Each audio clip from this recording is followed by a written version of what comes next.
Hey guys, today we've got a small trimmer that will start but will not stay running. Coughs and sputters and dies almost immediately.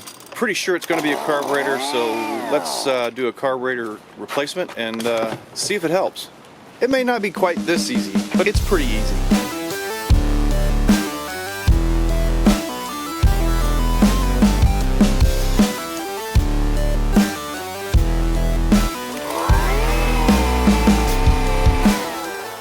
Alright, welcome back guys. Today we're going to be working inside. What I have here is a Husqvarna, and this is a 128 CD. It's a very common trimmer head. It has the quick detach end. What we're going to be doing today, as you saw, is, well, it's just not starting. It wants to start, it pops off a few times, but then it will not stay running. So this is typically a carburetor issue. These are very simple to change the carburetors, just a couple bolts and a plastic nut, and we'll be in there. So let's get started. First thing you want to do is take off this cover here. This is going to be your air filter. A little cartridge filter in here. We'll just pull that out. Probably time for a new one of those. Some of our kits will come with air filters, so check your kit.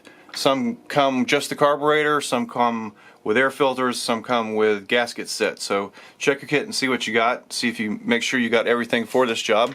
So we're going to need a new air filter.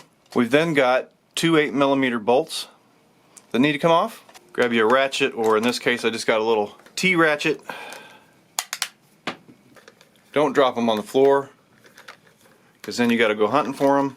Okay, so the next thing is to just pull this cover off, and you'll have to kind of work it around this choke lever, just like that. Set that to the side, and your order here on the next couple things is up to you, but I like to actually pull the carburetor out a little bit, like that, and then we're going to take off the throttle cable.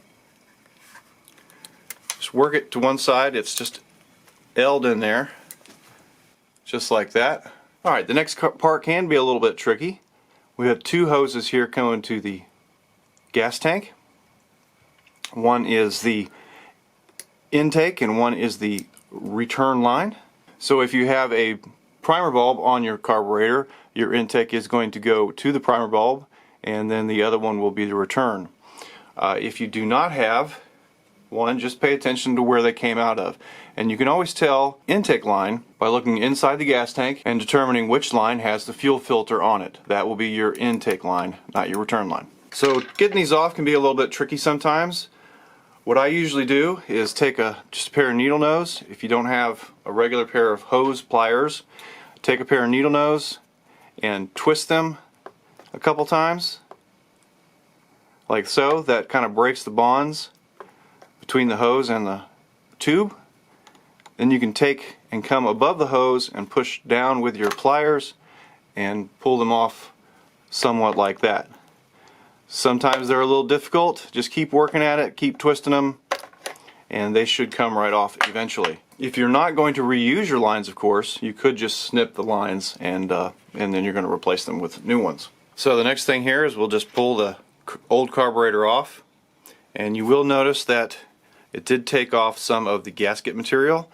Now, again, some of the carburetor kits do come with a gasket, some do not. So if your kit did come with a gasket and appears a little bit different than the original one that went on, you want to make sure when you put your new gasket on that you do not cover this hole. There should be a hole in your gasket that will line up with that hole.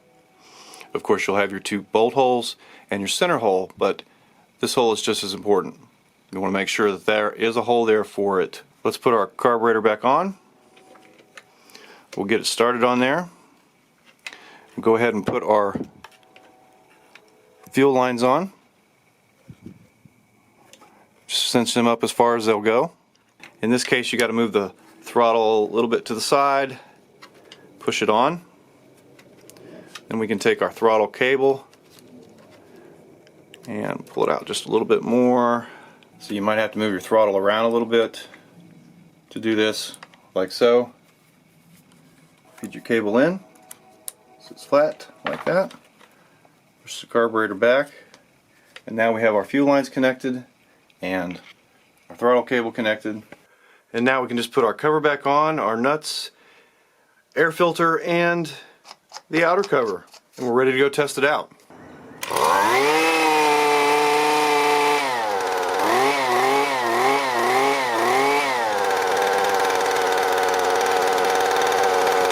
Alright guys, hope you enjoyed that, and be sure to check out our Facebook and Instagram for more tips and tricks as well as new products.